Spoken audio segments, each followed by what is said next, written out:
pensar ou imaginar.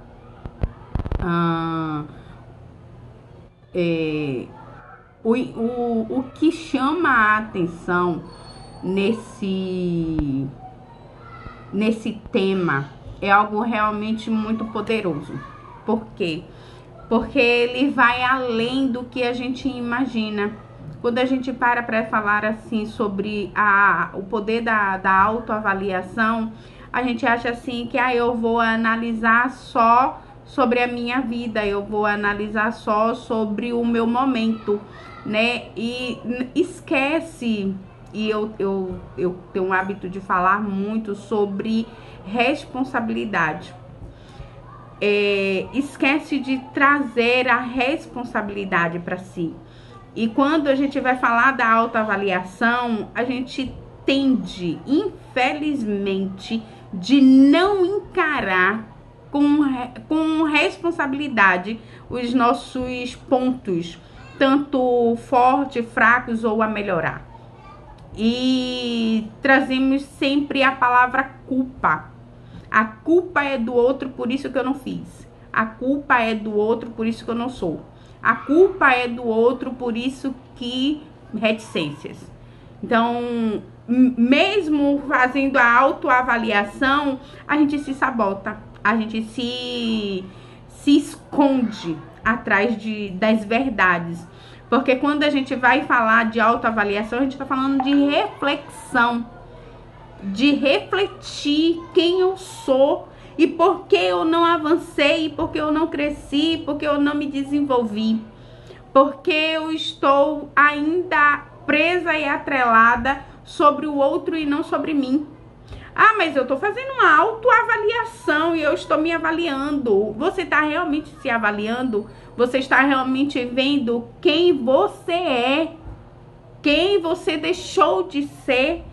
Quem você deixou de agir? Ou você tá ancorando-se de você não fez por conta do outro? Você então não tá fazendo uma autoavaliação. E a autoavaliação, ela é muito dura. Impressionante que eu tava estudando e refletindo sobre isso. A autoavaliação, ela é muito dura. Ela não é essa beleza só da palavra. Ela vai muito além da beleza da palavra. Porque ela vai precisar ir nos pormenores. E ela não tem máscara. A autoavaliação não tem máscaras. Eu vou verdadeiramente olhar pro espelho e olhar pra mim, olho no olho, e ver quem eu sou e ver quem realmente eu deixei de ser. Eu vou avaliar o meu início do ano, e aí aqui a gente vai trazer a retrospectiva do ano de 2024, mas na autoavaliação você não vai trazer só um ano, você vai trazer a sua vida, a sua história, e aí você vai olhar para você, quem foi eu em janeiro?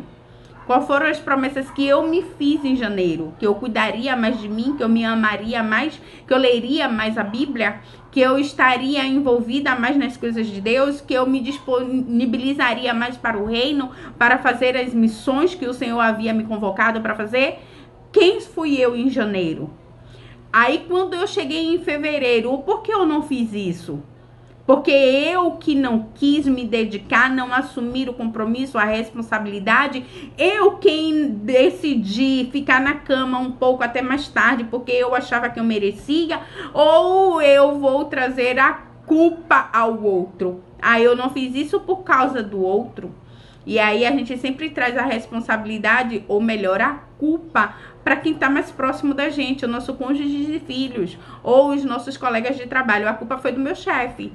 Eu não fiz isso porque meu chefe não deixou. Tem certeza? Assuma a responsabilidade. Diga assim, eu não fiz isso porque eu não quis confrontar o meu chefe. Eu não fiz isso porque eu não quis trazer uma estratégia e apresentar ao meu chefe e tentar persuadi-lo ou convencê-lo de que isso traria um resultado significativo na empresa do meu chefe. Eu não fiz isso dentro de casa porque o meu marido não deixou, o seu marido não deixou, ou você não quis se dispor a um diálogo com seu marido, de dizer assim, ó, meu bem, eu acho que deve ser assim, e aí ele ia dizer não e tava tudo bem, porque ele tem a opinião dele, ele é um ser humano, um ser pensante, e você que tem que trazer a estratégia para ele. Não, mas eu entendo o seu não, mas se a gente tentasse, se buscássemos fazer, ah, não, mas a culpa dele, ele é muito ruim, ele é muito fechado, ele é muito, e você o quê? Você é muito o quê? Muito dedicada? Aí por que não fez? E tava só em fevereiro.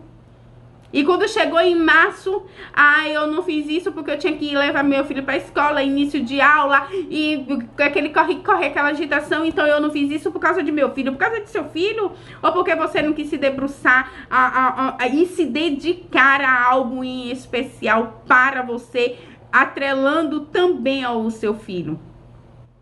Dizendo ao seu filho o quanto isso também era importante para você e para ele.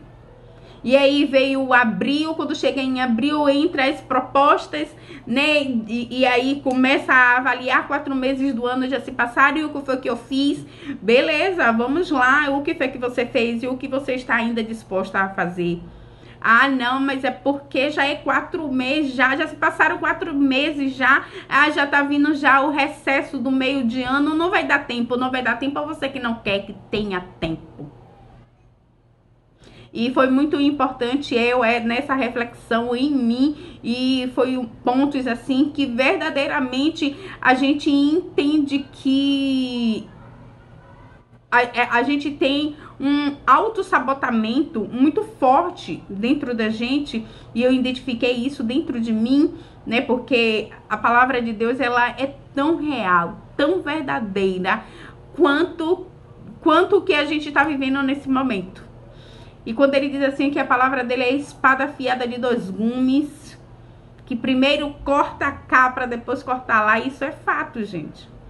E aí ele sabe que a gente precisa ter autoridade para poder trazer a palavra dele com consciência do que estamos fazendo, do que estamos falando.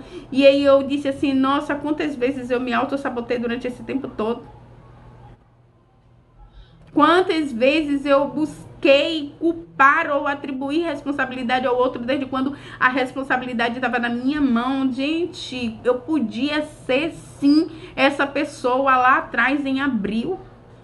Eu podia ter me dado o bônus de me dedicar da mesma forma que eu tô me dedicando agora, porque, paz, meu marido continuou sendo meu marido. O meu filho continuou sendo meu filho.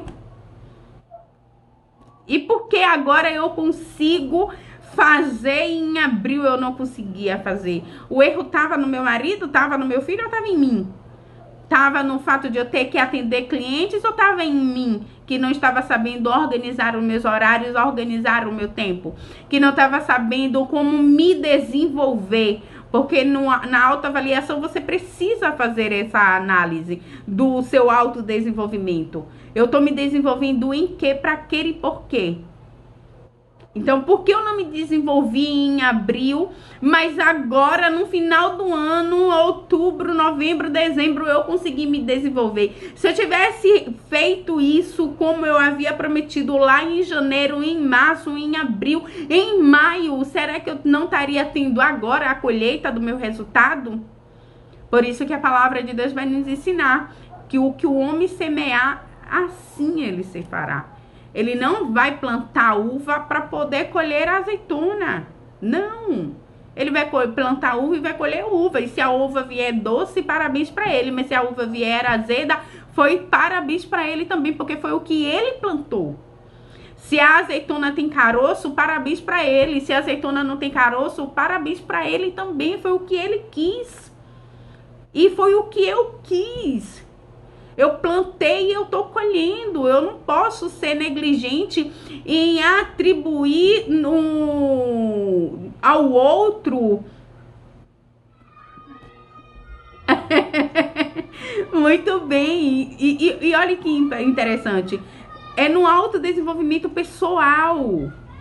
é em você, o que e o porquê é seu, não é do outro. Eu não posso atribuir o outro, a responsabilidade ao outro. Ah, a culpa é do outro, o porquê disso do outro, o porquê daquilo do outro, não, o porquê é meu, o porquê é pra mim. A gente chega a ser até mal interpretada, e isso aqui foi infelizmente algo muito cultural, que quando você olha pra você, você é egoísta. Que quando você olha pra você, você é soberba. Que quando você olha pra você, você tá sendo arrogante. E, gente, não é bem assim. E foi um conflito que eu enfrentei. E quando eu percebi que não era bem assim, eu disse, não, eu não tô sendo arrogante pensando em mim. Eu não tô sendo soberba quando eu olho primeiro pra mim. Eu não tô sendo pretensiosa quando eu olho pra mim. Muito pelo contrário. Eu tô vivendo o que a palavra diz. Quando ele diz assim, ó, amar ao seu próximo como a si mesmo. Então eu me amo, e por eu me amar, eu amo o meu próximo. Então eu cuido de mim, por eu cuidar de mim, eu vou ter propriedade de cuidar do meu próximo. Eu faço por mim, por eu fazer por mim, para mim, eu tenho então competência de poder fazer para o meu próximo. E culturalmente a gente é muito levada e mal interpretada nesse quesito. Ah, você está sendo arrogante, você está sendo soberba, você está sendo presunçosa. Não, a presunção não tem nada a ver com isso. A arrogância está muito aquém de você verdadeiramente olhar para você, porque quando você olha para você, você olha os seus pontos fortes e olha também os seus pontos de melhoria.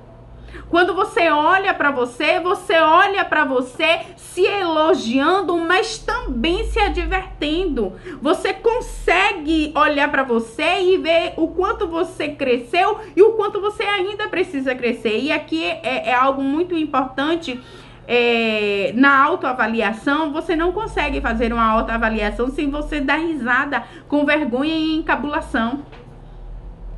Quando você começa a fazer uma autoavaliação, você começa a ficar envergonhada, você começa a ficar, ai, não era bem assim, ai, eu podia, não. Você tem que fazer uma autoavaliação de você com seriedade.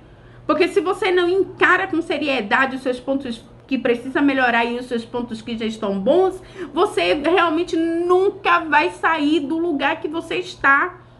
Porque você está brincando com as suas próprias emoções. Você está desdenhando de você mesma. E aí, pasme, quando chega no final do ano, em dezembro, você olha para trás e diz assim, ah, o que eu fiz? Eu planejei tantas coisas e eu não fiz nada. Por quê? Porque você desdenhou de você mesma. Você brincou com você mesma. E aí, eu quero encerrar a minha participação convidando vocês a aplicarem no dia a dia de vocês a partir de hoje. Não espere virar o ano, por favor, não espere, não caiam nesse engano cultural, esperar o ano para poder fazer isso. Já façam agora, encerre aqui o nosso encontro e já faça, reserve um tempo para você refletir, pegue papel e caneta e comece a anotar os pontos que você precisa melhorar e os pontos que você precisa aperfeiçoar. Eu melhorei nisso, mas eu preciso aperfeiçoar nisso. E outra coisa, não olhe com brincadeira, não fique rindo de você, gente. Eu fazia isso. Eu não estou falando algo que eu não conheça com propriedade, não. Estou falando com propriedade. Eu fazia isso. Eu começava a escrever, eu começava a rir. Eu comecei a escrever, eu comecei a rir. E aí o Espírito Santo do Senhor disse assim, enquanto você ri, você não vai amadurecer. Porque aqui não é brincadeira. Eu caí aos prantos. Eu digo, Senhor, isso é tão poderoso. Então me leva à seriedade. E o Senhor me levou à seriedade. E eu vi quantos pontos eu preciso melhorar ainda. Quantos pontos eu preciso aperfeiçoar. Enquanto eu estava fazendo, rindo, brincando, sem querer me confrontar, sem querer olhar para dentro de mim, eu não estava vendo quantas coisas eu posso fazer ainda. E aqui, quando a palavra do Senhor diz assim, ó, tire primeiro os arteiros dos seus olhos para depois você tirar a escama dos olhos dos outros, é exatamente sobre isso. É você, quando começar a escrever sobre você, a falar sobre você, é você falar sem arteiro, sem nada nada nos seus olhos para poder lhe esconder de você mesma. É verdadeiramente você se despir de você mesma. E dizer, não, eu errei nisso, eu posso melhorar nisso. Não, poxa, eu não fui bem nisso aqui. Não, eu sou responsável por isso aqui. E aí, um ponto que eu gostaria também de compartilhar com vocês, e vai precisar de muita coragem, muita bravura, e eu fiz isso.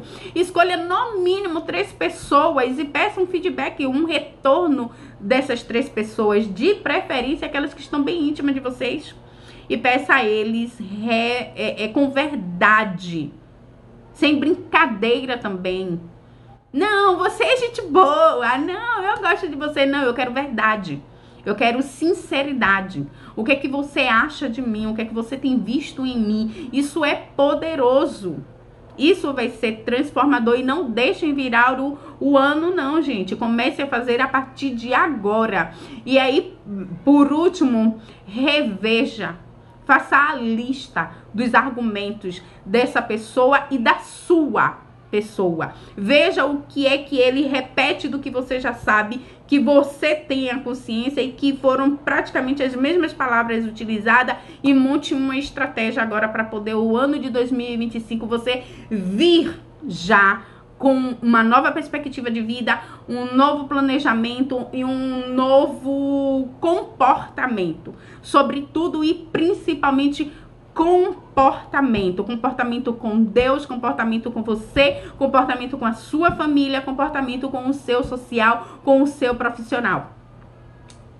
E aí eu vou encerrar, né, dizendo o impacto transformador da autoavaliação. Isso vai ser tão impactante que nem você mesma vai acreditar, porque eu fazendo isso, eu verdadeiramente vi em mim, nem eu mesma acreditei o quanto eu estava me sabotando e o quanto eu estava me escondendo de mim mesma. Não foi de ninguém, não, foi de mim mesma. Então, eu encerro a minha participação aqui, agradecendo a Deus por essa oportunidade de compartilhar com vocês esse momento mágico em nome de Jesus. Amém, glória a Deus. Obrigada, Lilian. Amém.